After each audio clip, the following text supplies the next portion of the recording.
आप विरोध से परास्त ना हो, आप अपनी भक्ति को पुष्ट रखें।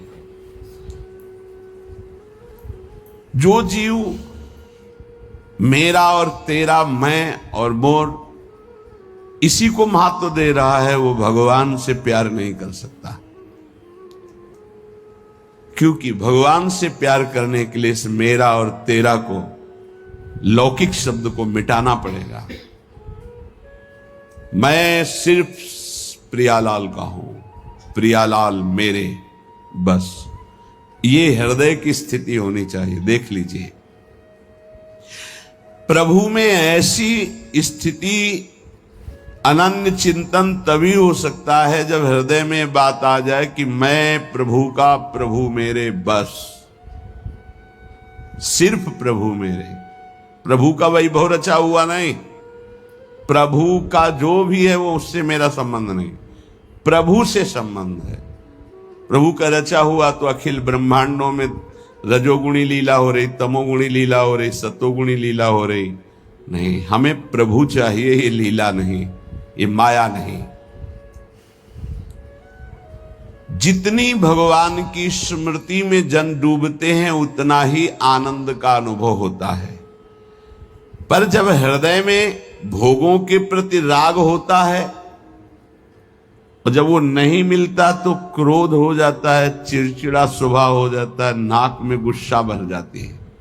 ये उपासक सावधान इस वृत्ति से नहीं। अगला इसका जो कदम है उसका नाम है भय। राग भोगों का, बराबर भोग तुम्हें मिलते रहे ऐसा सृष्टि में कभी किसी को नहीं होता। परिस्थिति बिगड़ती भी है, कभी ऐसी परिस्थिति आती है कि मनोनुकूल भोग नहीं मिलते। उस समय क्रोध, चिड़चिड़ा स्वभाव नहीं, शासन में लीजिए नहीं। अगला कदम जो है वो बड़ा भयावह है। राग से क्रोध और क्रोध से भयावह स्थिति।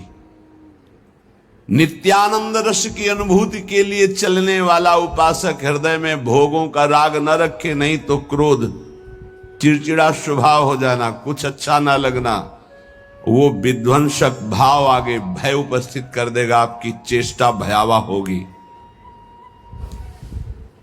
भक्ति में मुख्य बात है, भक्त कभी भी महापुरुषों के वचनों की अवहेलना न करे, अपराध न करे।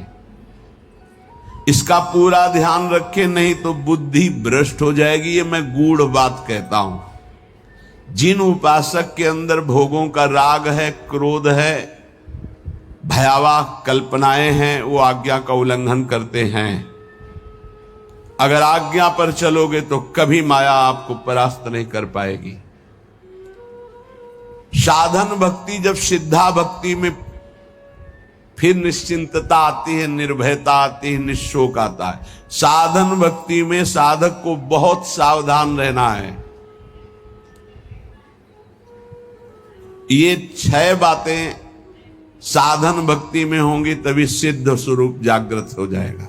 पूज्य पादुड़िया बाबा जी, चिदानंद समुद्र भगवान की निश्चित प्राप्ति हो जाएगी, सिद्ध पुरुष हो जाएगा यदि ये 6 बातें रही।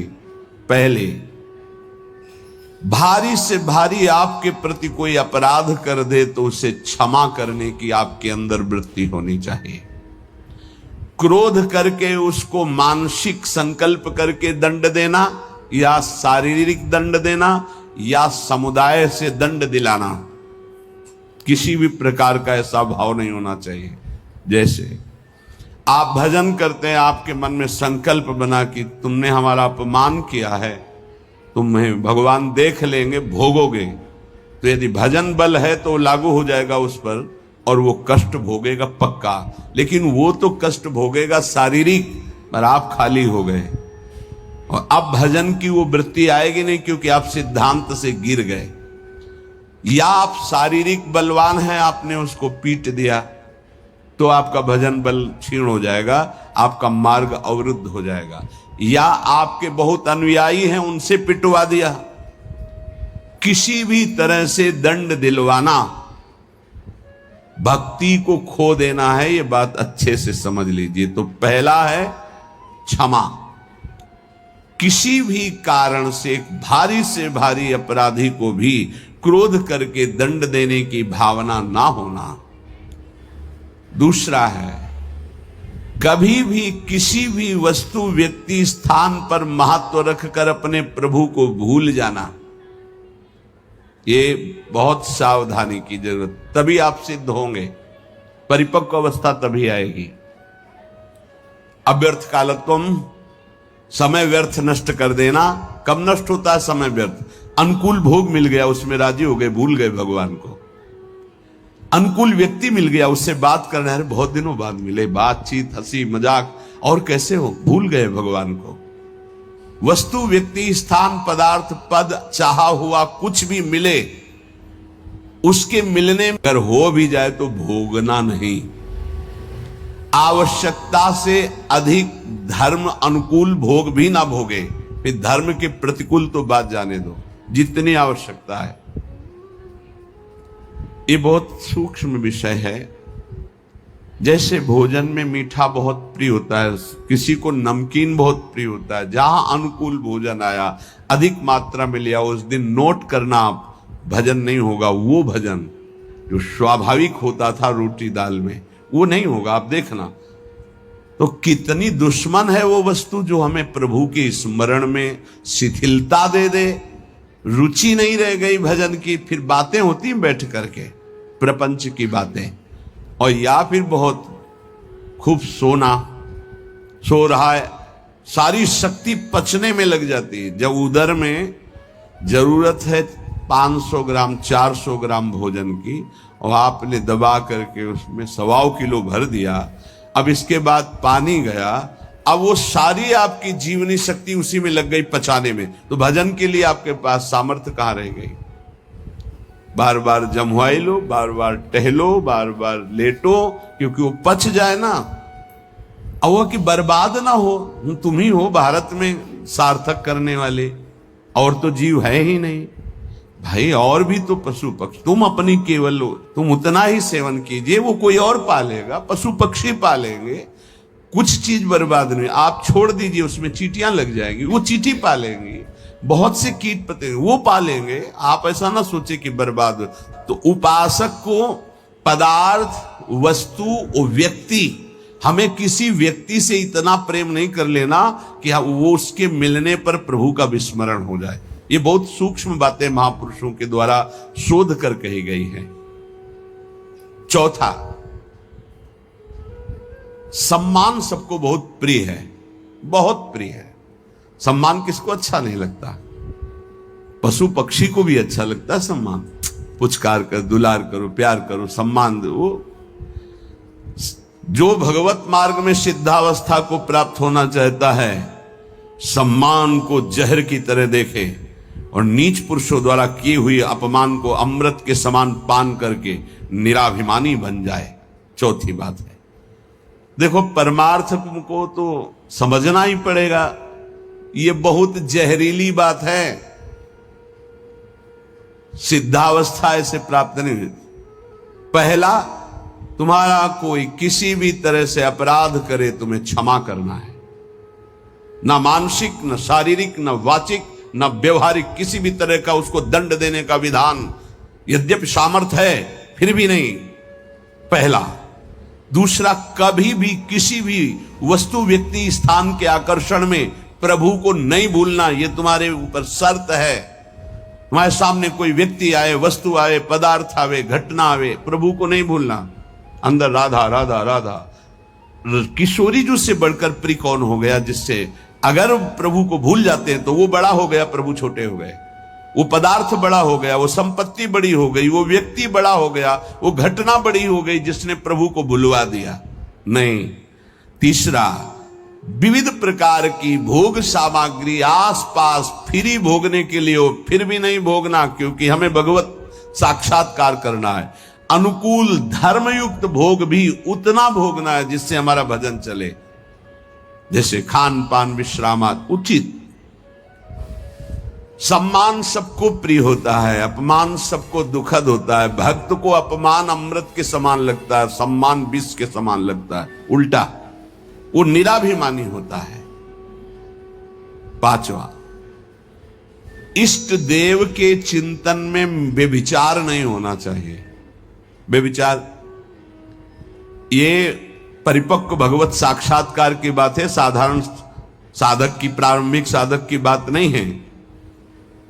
4 बार शिव जप लिया, 5 बार अमुक जप लिया, फिर जप लिया, ये जप लिया, वो जप लिया, नहीं।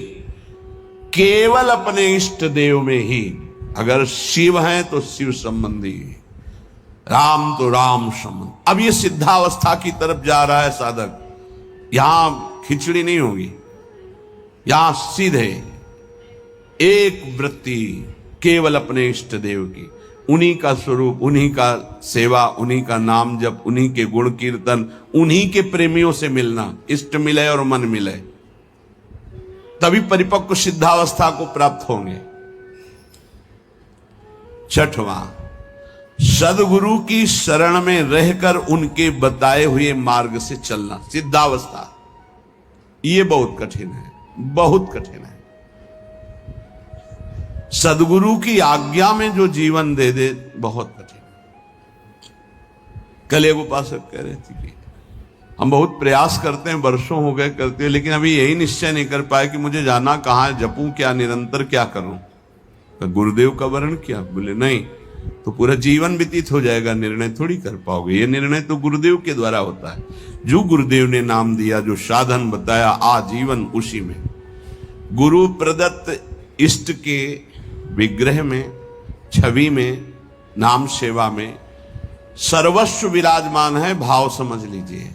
गुरु प्रदत्त नाम मंत्र में, गुरु प्रदत्त साधना, वो सिद्ध होने के लिए बहुत आवश्यक है, और उसी में स्थिति होने से सिद्धावस्था प्राप्त होती है। बहुत ये सूक्ष्म विषय सब नहीं समझ पाएंगे। भगवान विविध रूपों में विविध भाव वाले भक्तों को सुख दिया है। जब कृपा होती तो विविध रूप सब आते हैं। जो अनन्य रस का उपासक है अपने इष्ट देव का, उसे किसी में प्रियता नहीं होती। तो इसका मतलब अभी ज्ञान नहीं हुआ, नहीं नहीं, ये ज्ञान के ऊपर की बात है। ज्ञान के ऊपर की बात है। ये ज्ञान तो बहुत पहले गोस्वामी जी को हो गया था, सिय राम में सब जग जाने। फिर कह रहे बने तो रघुबर ते बने, बिगड़े तो भरपूर, तुलसी और अंते बने, ता बनी में पे। सदगुरु की शरण में साधना करने वाले उपासक की एक पहचान होती है। गुरु प्रदत्त इष्ट नाम उपासना के सिवा और कुछ अच्छे नहीं लगेगा। कोई सिद्धांत वर्णन उसके पकड़ में नहीं आएगा, उसको सब माया नजर आएगी। कोई भी भगवान रूप रख करके आवे, उसको प्रियता नहीं होगी। उसको प्रियता उसी में होगी जो गुरुदेव भगवान ने इष्ट दिए हैं। ये खास बात उस गुरु प्रदत्त साधन करने वाले महामहिम साधक में होती है, ये सब में नहीं होती। बड़े से बड़े भगवत स्वरूप की रुचि नहीं रहेगी, उसकी रुचि नहीं रहेगी। अपने इष्ट का नाम, इस पे उसके प्राण न्यौछावर होते हैं। यही परिपक्व अवस्था में जाएगा उपासक। प्रभु के विविध रूप हैं, विविध छवियां हैं, विविध उनकी शोभा है, विविध नाम है। ये तब होता प्रारंभ में, विविधता में। लेकिन जब परिपक्व अवस्था की तरफ, तो गुरु प्रदत्त साधन और साध्य पर दृढ़ निश्चय, अपना कोई भाव। आजकल गुरु बनाने के लिए जब आते हैं तो पूरा रजिस्टर भरा होता है, कोरा कागज बनकर गुरु जी के पास जाया जाता है। अब लिखो इस पे, जो लिख दोगे आजीवन इसी पे लिखा रहेगा। लेकिन यहां इतना लिखने का अवसर ही नहीं, शिष्य बन रहे और पूरा रजिस्टर भरा हुआ है। हम तो ये करते हैं, हम तो ये करते हैं, हम वही ऐसे, हमारा ये सिद्धांत, हमारे ना कोई आग्रह ना कोई भाव, ये रखा है हृदय हमारा, जो आप चाहो इस पे डाल दो, वही जीवन भर ऐसे शिष्य बना जाता है। सब अपनी भावनाएं हटाकर गुरुदेव के चरणों में। अब आप जो ये नया जन्म हमारा है गुरु दीक्षा का, आप जो आज्ञा करेंगे वैसे ही हम चलेंगे। एक अबोध बच्चे की तरह गुरुदेव के चरणों में समर्पण। अबोध बच्चे की, मुझे कुछ पता नहीं, जैसा आप कहें वैसा मैं चलूं। ये 6 बातें जिसके जीवन में है उसके अंदर भक्ति की निष्ठा जागृत हो जाती है और वो सिद्ध महापुरुष हो जाता है। फिर पहला, हर परिस्थिति में क्षमा। बहुत कठिन है, बहुत कठिन है। कोई अपराध पे अपराध करता जा रहा है, हम क्षमा पे क्षमा करते जा रहे हैं। बड़ा प्रभाव क्षमा का है। आप तो क्षमा कर रहे हो, उसका परिवर्तन शुरू हो जाएगा। क्षमा में इतना बड़ा बल है कि जो अपराध कर रहा है उसका परिवर्तन हो जाएगा। क्षमाशील ही परिवर्तन कर सकता है। क्रोध करने वाला या दंड देने वाला महान नहीं माना जाता, क्षमाशील महान माना जाता है। दूसरा, कभी भी किसी भी परिस्थिति में समय व्यर्थ न जाना, वस्तु व्यक्ति स्थान के संयोग में। तीसरा, कोई भी भोग सामग्री समीप फिरी पर नहीं भोगना प्रभु के। मेरे प्राप्ति के लिए मेरा भक्त सब सुखों का त्याग करता है, भगवान ने कहा। जो पवित्र भोग हैं उनको भी आवश्यकता के अनुसार ही, विधि भोग हैं जिनका निषेध नहीं किया गया, धर्म पूर्वक भोग सकते हैं, उनको भी आवश्यकता के अनुसार जितना कम से कम सेवन कर सके। चौथा, सम्मान को विश्वत नीच पुरुषों द्वारा किए हुए अपमान को अमृत मानकर निराभिमानी रहना। पांचवा, निरंतर अपने गुरु प्रदत्त उपासना में आसक्त और इष्ट देव पे आसक्त, जो गुरुदेव ने बताए। छठवां, सदगुरुदेव की पूर्ण शरणागति, पूर्ण आश्रय, एकदम कोरा कागज बनकर वो जैसा जैसा कह रहे हैं वैसे चलने से भक्ति निष्ठा जागृत हो जाती। भक्ति निष्ठा जागृत होने पर वो सबसे अधम और छोटा अपने को समझने लगता है। अपने को इतना तुच्छ मान लेता है कि उसके भजन सेवा सद्गुण जितने हैं उनका उसके अंदर अभिमान ही नहीं आता। इसी कारण वो सिद्ध हो जाता है। थोड़ी सी साधना अभिमान उत्पन्न कर देती। क्यों? क्योंकि गुरु कृपा नहीं है। इसलिए जहां निराभिमानी होकर प्रभु से अपना संबंध जो था है जो रहेगा उसका बोध हुआ, उसी समय उसे भगवान की प्रेम लीलाओं का अनुभव होने लगता है। इसलिए श्री भगवान गीता जी में अर्जुन जी से कहते हैं, ये यथा माम प्रपद्यन्ते तास्तथैव भजाम्यहम् मम वर्तमानुवर्तन्ते मनुष्याः पार्थ सर्वशः। हे अर्जुन, जो भक्त जिस प्रकार मेरी शरण लेते हैं मैं उन्हें उसी प्रकार वैसा ही अनुभव कराता हूं। सभी मनुष्य सभी प्रकार से मेरा ही अनुसरण कर रहे हैं, मेरे मार्ग का अनुसरण कर रहे हैं। कल चर्चा हुई थी कि जैसे आप भाव करेंगे भगवान वैसा ही आपको अनुभव कराएंगे। अर्जुन भगवान श्री कृष्ण के प्रति सखा भाव रखते हैं, तो देखो भगवान उनके सारथी बन गए। भगवान सारथी बन गए, बहुत सरल शब्द में कह दिया गया, लेकिन स्थिति तो देखो। भक्त ऊंचाई पर बैठा हुआ है, पादुका के पास सबसे ऊंचे भगवान बैठे हुए हैं। ये था माम प्रपद्यन्ते, सखा माना भगवान। सखा सोच बल त्यागहु मोरे, सब विधि घटब काज में तोरे। जो भगवान कहते वो करके दिखाते। घटब, कितना घट गए। ध्येयम सदा परिभवनम अभीष्ट दोहम तीर्थास्पदम शिव विरंच नुतम शरण्यम। वो भगवान वहां बैठे जा अर्जुन जी की पादुका है। क्या सब विधि घटब काज में तोरे। ऐसा कौन स्वामी होगा जो अपने सेवक के लिए ऐसे उतर जाए, घट जाए, अपनी महिमा से उतर जाए। कभी रोना नहीं आता किसी को। मेरे साथ प्रभु कितनी कृपा कर रहे हैं, कभी रोना नहीं आता है। कैसा कपटी संसार है। गुरुदेव अपनी महिमा से उतर करके, नीचे उतर करके हमारे जैसे बनकर हमसे संभाषण करते हैं, हमें प्यार दुलार शासन करते हैं। कभी एकांत में किसी को गुरु के प्रति रोना आया? मोटे मोटे आंसू सामने गिरते देखते हैं अपनी वासना की पूर्ति के लिए, अपने मन की शांति के लिए, हमारे मन को सुख मिले बस।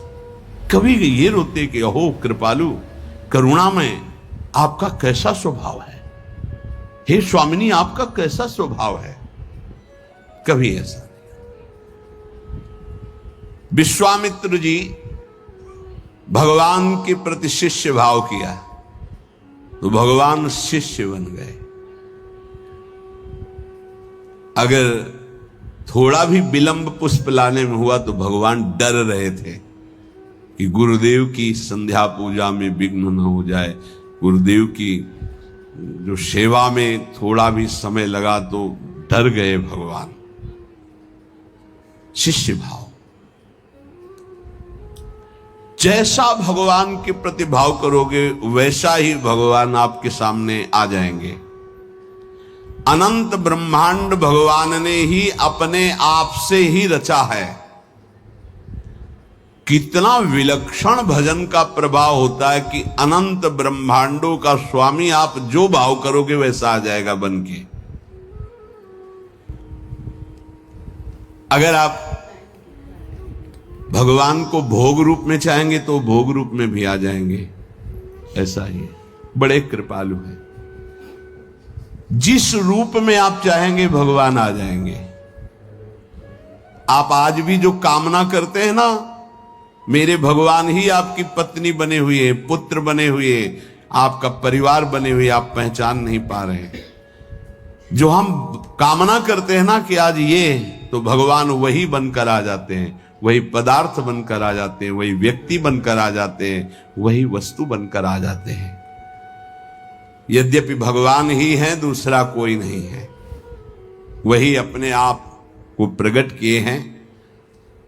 उपनिषद में आता है एकाकी न रमते। खेलने की इच्छा हुई तो दूसरा कोई हो तो खेले, तो अपने आप को इतने रूपों में खेल में फैला दिया।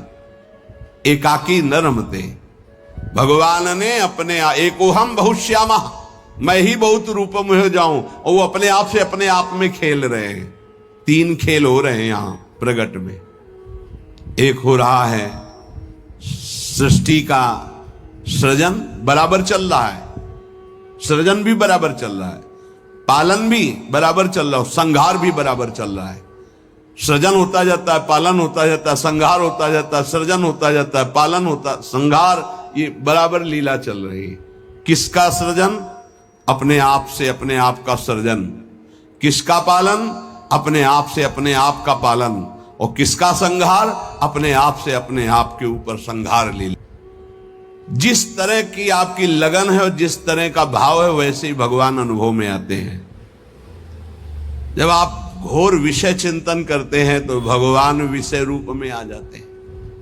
गाढ़ चिंतन विषय का तो विषय रूप में आ जाते हैं। सलाह दे देंगे आपको, देखो ये विषय जो मैं ही हूं, इसको प्राप्त करना है तो ऐसे चलो, ऐसे प्राप्त करो। वो भले आप निषिद्ध चिंतन कर रहे हैं, जब ज्यादा हठ करेंगे तो आपको वही सलाह देने लगेगा हित। आप ऐसा करो, ऐसे से ऐसा कर लो, ऐसे से ऐसा कर लो। और जब पिटाई होगी तब आपको फिर उपदेश करेगा, कहा था नहीं, नहीं माने तो सलाह दी थी, अब मान लो। हित का बड़ा ही कोमल स्वरूप है।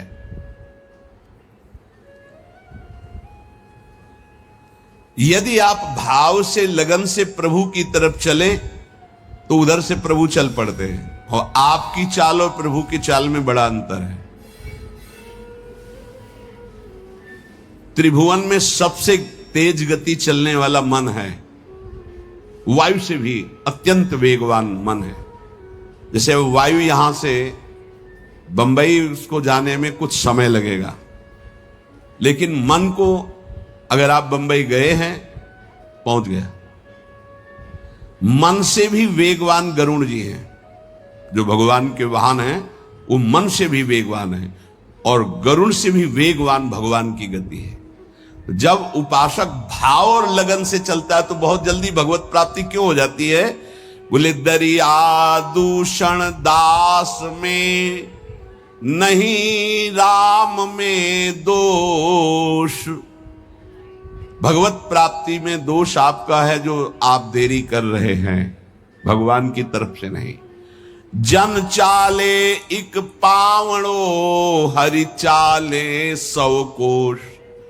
एक कदम भक्त भगवान की तरफ चले तो 100 कोस भगवान भक्त की तरफ चल देते हैं। 100 कोस उनका वेग है ऐसा, वो अपने कदम से एक कदम तो ब्रह्मांड पार कर दिए। आपका भाव और लगन, भाव में तो विषय भरा है, लगन लगी भोगों की तो बार बार वही आ रहे हैं भोग रूप में, दूसरा कोई नहीं।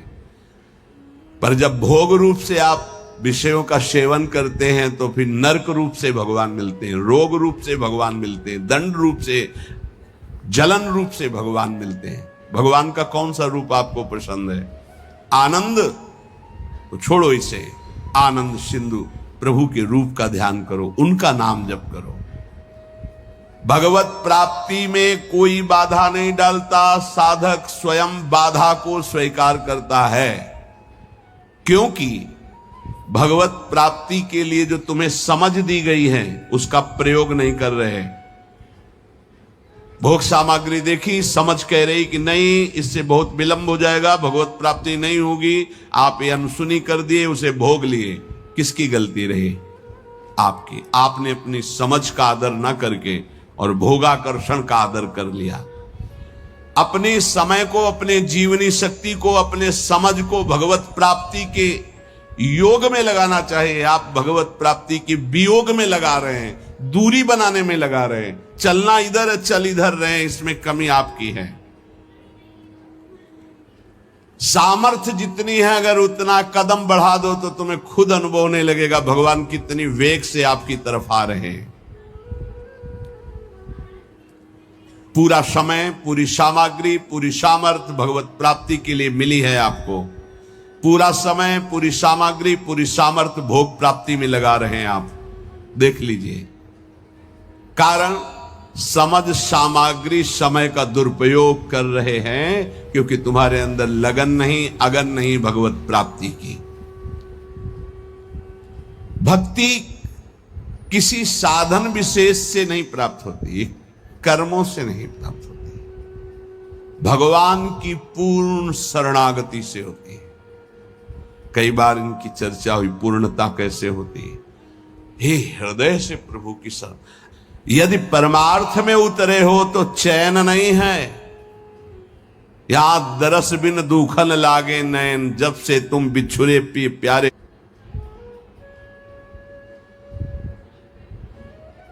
कबो न पायो चैन, बेचैनी बढ़नी चाहिए। जब बेचैनी बढ़ती साधक में कृपा से तो वो समझता है परेशानी बढ़ रही है और उसको मिटाने के लिए भोगों में उतर जाता, खत्म। अरे वही बेचैनी तो विरह बनती है, तुम समझते कहां हो? जब आपके अंदर जलन होती, बेचैनी होती, घबराहट होती है तो वही जाकर विरह बनती है। हा प्राणनाथ, अब जिया नहीं जा रहा आपके बिना, वही भगवत साक्षात्कार कराती है। आप समझ नहीं पा रहे हैं, आपको लग रहा है मेरे साधन में कमी हो गई जो बेचैनी बढ़ रही। यही साधन की परिपक्व अवस्था है जो बेचैनी बढ़ रही। प्यारे समझिए, आपका हृदय तो जलता है, आप में जो अशांति सी महसूस हो रही है, अभाव सा महसूस हो रहा है, ये कृपा हुई है आपके अंदर, यही अभाव। बोले अब थोड़ा, कल किसी ने कहा था कि आपके कथनानुसार मैं जब चलता हूं तो भारी घबराहट पैदा हो जाती है और जब हम आपकी हर बात छोड़ देते हैं तो एक तसल्ली से मिलती है और शांति मिल जाती है। क्या शांति मिल जाती? मन। अब विषय भोगने को मिलेगा, अब स्वतंत्रता मिल गई अब। और जहां अनुशासन में वो जलता है कि मेरी हर वासना की आपूर्ति हो जाएगी, आप समझ नहीं पा रहे। वो जो आपके अंदर बेचैनी हो भगवत प्राप्ति के लिए योग्यता पैदा कर रही है आपके अंदर, पर आपको वो नहीं चाहिए, इसलिए विषय सेवन में शांति लगती। त्यागात शांति मिलता, वो कह रहा विषय भोगों में शांति मिल जाती है। यही बुद्धि की बात है। बहुत खराब बुद्धि हो चुकी। दास्य, सख्य, वात्सल्य, माधुर्य, ये जितने भाव हैं पहले इनके शरणागति पुष्ट होनी चाहिए। भगवान सब कुछ आपको दे देंगे पर पहले शरणागति पुष्ट होनी चाहिए। अगर आपने अपने आप को श्री भगवान को दे दिया तो श्री भगवान अपने आप को आपको दे देंगे। सौदा बहुत सस्ता है। हमने अपने आप को तो भोगों में दे रखा है। अगर हम अपने आप को श्री भगवान को दे दे, श्री भगवान हमें अपने आप को दे दे, कितना सौदा सस्ता है। अगर शरणागति पक्की हो गई तो भगवान त्रुटियों की तरफ नहीं देखते। राहत न प्रभु चित चूक किए की, करत सुरत सौ बार ही की। प्रभु उसके हृदय की बात देखते कि मेरा शरणागत हो गया, सैकड़ों त्रुटि हो जाए तो भी ध्यान नहीं देते। कितनी कृपा है। जैसे पीछे आपने सुना था कि भगवान कह रहे हैं मेरे जन्म कर्म को दिव्य मानने वाला पुनर्जन्म को प्राप्त नहीं होता। ऐसे ही मैं प्रभु का हूं, प्रभु मेरे, उसका पुनर्जन्म नहीं होगा। शरणागति का शुद्ध स्वरूप। हमारे माई श्यामाजू को राज, मेरी श्यामाजू मैं श्यामाजू का, ये सूत्र समझ लो। प्रभु को अपना मानने वाला अगर उससे त्रुटियां भी होती तो प्रभु नहीं गिनते। जन अवगुण प्रभु मान न का, उसको भगवत प्राप्ति हो जाएगी। मैं प्रभु का, प्रभु मेरे। बस किसी भी दबाव में आकर बीच में तीसरा नहीं हो जाना चाहिए। मैं प्रभु का, प्रभु मेरे। फिर मैं प्रभु का ये भी विस्मरण हो गया, केवल प्रभु मेरे। चाहे समझ में आए या ना आवे, इतना समझ लो, संसार का कोई भी संबंध, कोई भी शरीर, कोई भी वस्तु स्थायी नहीं है, कोई भी पद। लेकिन ये बात सदा तुम्हारे अंदर स्थायी बनी रहेगी, मैं प्रभु का, प्रभु मेरे। अगर आ गई है, शरीर छूटा किसी भयानक अपराध से, अगर फिर जन्म हुआ तो ये बना रहेगा, मैं प्रभु का, प्रभु मेरे। और ये आपको परम पद प्राप्ति करा देगा। अवश्य अवश्य भगवत प्राप्ति हो जाएगी। तो अगर भगवान से कोई दुश्मनी कर ले तो उसे भगवत प्राप्ति हो जाएगी।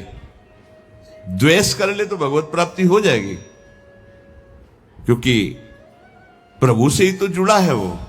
भगवान को गाली दे, अपमान करे, नास्तिकता, बिल्कुल भगवान से बैर माने, उसे भगवत प्राप्ति हो जाएगी।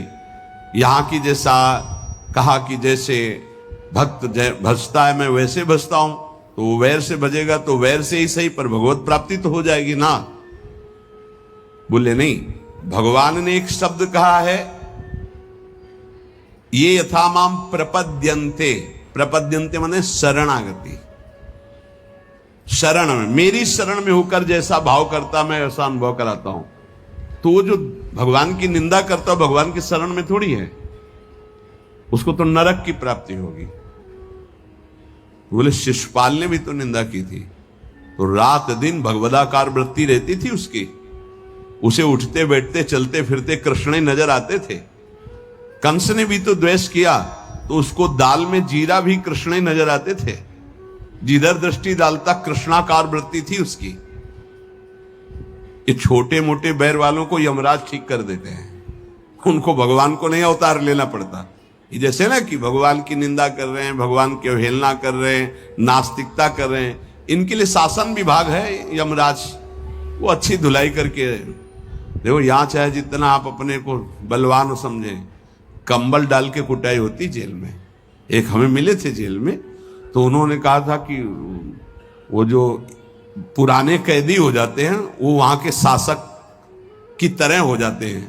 तो जैसे कोई ज्यादा उद्दंडता करता है ना, तो फिर कंबल उड़ा के और फिर उनकी पिटाई होती है। तो यहाँ तो कंबल उड़ा के होती, वहां तो बहुत ही दुर्दशा होती, क्योंकि इस शरीर का तो वहां महत्व है नहीं पंच भौतिक। वहां एक नया शरीर मिलता है जिसका नाम यातना दे, वो मरता नहीं है, उसमें केवल दंड भोगना है। और भगवान प्राणी मात्र के परम सुहृद हैं। जो भगवान से वैर द्वेष रखा उन्होंने केवल भगवान से ही रखा। शिशुपाल ने कभी और किसी को गालियां नहीं दी, केवल भगवान को दी। और गालियां भी कैसी देता था, कोई गंदी बात थोड़ी कहता था। ये कृष्ण ये ऐसा क्यों बोल रहा है? क्योंकि भगवान ने इसे आदेश किया है कि हमसे द्वेष करो। कौन है ये? जय विजय हैं, 3 जन्म के लिए सनकादिक। तो रावण, कुंभकर्ण, शिशुपाल, दंतवक्र, हिरण्यकश्यप, हिरणाक्ष, ये भगवत पार्षद है। भगवान के सिवा इनके चित्त में कुछ है ही नहीं। अब भगवान ने आदेश किया हमसे द्वेष की लीला करो, तो अंतिम समय तक कहां राम रन हतोपचारी वो बोल के पधारे, और ये अंतिम समय तक सभा में बसे। ये कृष्ण, ये ग्वाला। भगवान सबको कहते चुप रहो, बोलने दो, बोलने दो, बोलने दो। जब पूरा समय आ गया तो सुदर्शन चक्र से मुक्त कर दिया। हिरण्यकश्यप किसी के भी समझाने से नहीं, भगवान से वैर। ये भगवत पार्षद हैं। अगर अपने लोग सोचे तो इतनी क्षमता हमारे वैर में नहीं है कि हम भगवान में तन्मय हो जाए। उसके ठीक करने के लिए बहुत से शासक है। ये शनि, राहु, केतु, मंगल ग्रह, नक्षत्र, ये सब जानते हो, शासन विभाग है। और क्या, जैसे अलग अलग कंपनियां नहीं है, ये अमुक कंपनी है भारत की रक्षा वाली, ये अमुक कंपनी है, अमुक, और एजेंसियां अलग अलग नहीं। जैसे ऐसे एजेंसी समझो, नवग्रह की अलग एजेंसी अलग अलग है। मार तुम्हारी सब सुख सुविधाओं को भस्म कर देंगे, जीवन तुम्हारा क्लेश और अशांतिमय हो जाएगा। वैर द्वेष भगवान का तो कभी कुछ बिगाड़ नहीं सकेगा, तुम्हारा सर्वनाश कर देगा। ये रावण, कुंभकर्ण, शिशुपाल, दंतवक्र, हिरण्यकश्यप, हिरणाक्ष, ये कोई साधारण नहीं, भगवान के पार्षद हैं। इनकी नकल नहीं कर सकता कोई कि हम भगवान से वैर करके परम पद प्राप्त कर लेंगे। भगवान की सुहृदता, शरणागति से रसास्वादन जो होता है वो और किसी भाव से नहीं होता। पर अगर कोई कर ले, कामाद द्वेषाद भयात स्नेहाद यथा भक्तेश्वरे मनः आवेश तदघम हित्वा बहवस तदगतिम गताहा। काम से भगवान का चिंतन करना, कितने सुंदर भगवान है। कभी ऐसा होगा इनकी अजान बाहु हमें अपने गले लगाएंगे। कितनी सुंदर कपोल है, कितनी सुंदर इनकी अलकावली, कितने सुंदर नेत्र हैं। ये इतने सुंदर हैं कि दंडकारण्य के अस्थिमात्र हो रहे शरीरा जो ऋषि थे, उनके हृदय में भी श्रृंगार रस जग गया। पुरुषोत्तम भगवान श्री रघुनाथ जी को देखकर जब वनवास में थे, वैसा लगा कि प्रभु मुझे आलिंगन करे। भगवान दृष्टि में कहा कि इस समय मर्यादा पुरुषोत्तम अवतार है। उस श्रृंगार रस में भर गए थे सब ऋषि, भगवान की उस सुकोमल भुजा देख करके, वो सौंदर्य रूप देख कहा कृष्णावतार, कृष्णावतार। वो सब गोपी बने आके।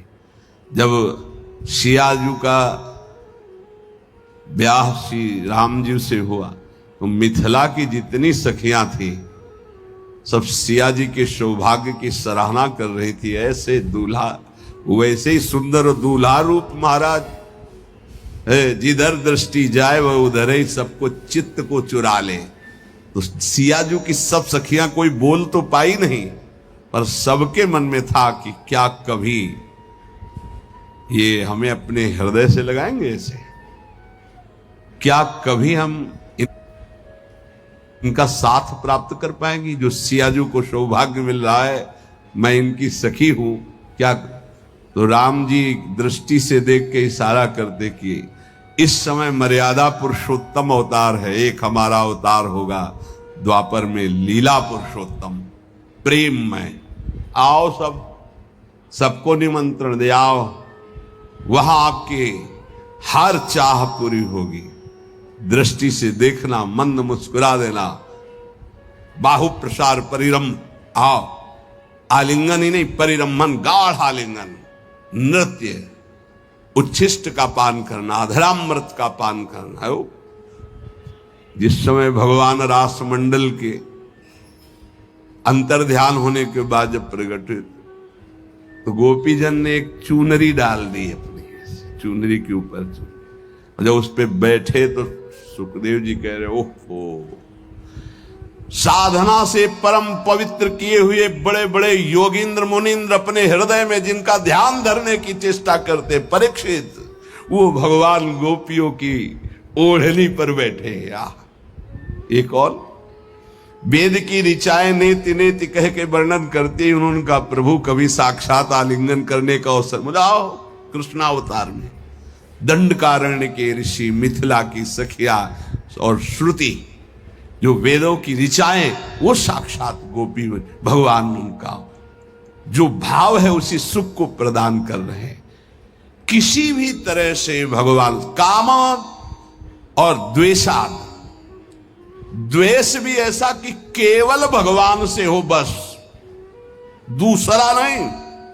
इतनी अनन्यता तुम्हारे द्वेष में हो, दूसरे से द्वेष नहीं, केवल भगवान से।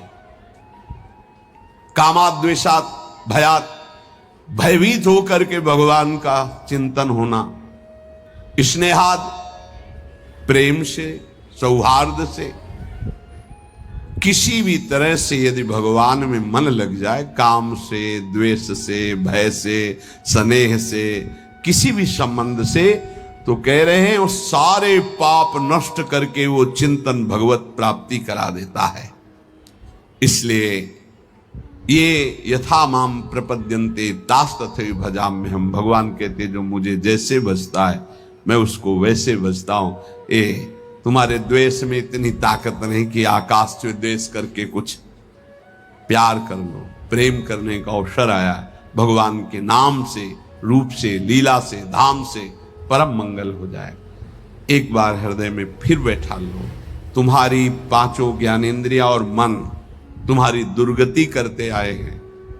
यही तुमको आगे बढ़ने में इस समय जो आपको भगवत मार्ग मिला है बाधा पहुंचाएंगे। इनकी मांग को मत मानो। जबान कहती अच्छा अच्छा पाऊं, ये जबान कह रही रसेंद्री की बात है प्यारे, तुम्हारी मांग नहीं, तुम समझ नहीं पा रहे। इंद्रियों की विलासता तुम्हें नारकी गतियों में पहुंचा देगी। क्या क्या पूरा करोगे, कब कब पूरा करोगे। देवहूति जी आदि सम्राट महाराज मन की पुत्री है। जब करदम जी से ब्याह हो गया, चले गए मन शत्रुपा जी, वो तो अपनी साधना में सेवा में लगी रही। कई वर्ष तक कोई चेष्टा नहीं। आंख खुली, एक दिन देखा तो झुर्रियां पड़ रही हैं, शरीर सूख गया। कहां राजकुमारी और कहां एक ऐसी महान तप संपन्न ऋषि की सेवा पति रूप से। क्या चाहती हो तुम, बहुत कृश हो गई हो, क्या चाहते हो। अब भगवान गृहस्थ में तो पाणी ग्रहण जैसा भाव हो गया, लेकिन गृहस्थ धर्म की पूर्ति तो हुई नहीं। अच्छा तो इस सरोवर में स्नान करके आओ। जे ही सरोवर में डुबकी लगाई, ऐसा सुंदर रूप स्वस्थ प्रकाशित हुआ। संकल्प किया, कितने खंड का विमान तैयार हो गया। देवराज इंद्र के पास भी वो विमान नहीं। ऐसा आकाशचारी देव गंधर्वों को भी मोहित कर ले ऐसा विमान, और सब विश्व ब्रह्मांड की भोग सामग्री 9 रूपों में अपने आप को विभाजित किया। क्या क्या बाद में देवहूति जी के वचन भगवान कपिल देव जी से थे कि बेटा अब मुझे बचा लो, उद्धार कर दो, तुम पुत्र रूप में आए हो, प्रभु हो मैं जानती हूं। ऊब गई इन दुष्ट इंद्रियों से। महायोगी करदम जी 9 रूपों से अपने को विभाजित करके ऐसे विमान पर आकाशचारी देव गंधर्वों को भी मोहित करने वाले विलासिता भोग से संपन्न, न जाने कितना वैभव सुख सब। तब देवहूति जी ने कहा मैं ऊब गई इन दुष्ट इंद्रियों से, कभी ये तृप्त नहीं होंगी, भगवान कैसे विश्राम मिले। तब उपदेश किया भक्ति योग का, सांख्य योग का, अष्टांग योग का, कैसे परम पद प्राप्त होता है। तो वो बात मान लो। ऐसे ऐसे महान भोगों को भोगने वाले भी आखिरकार हार गए।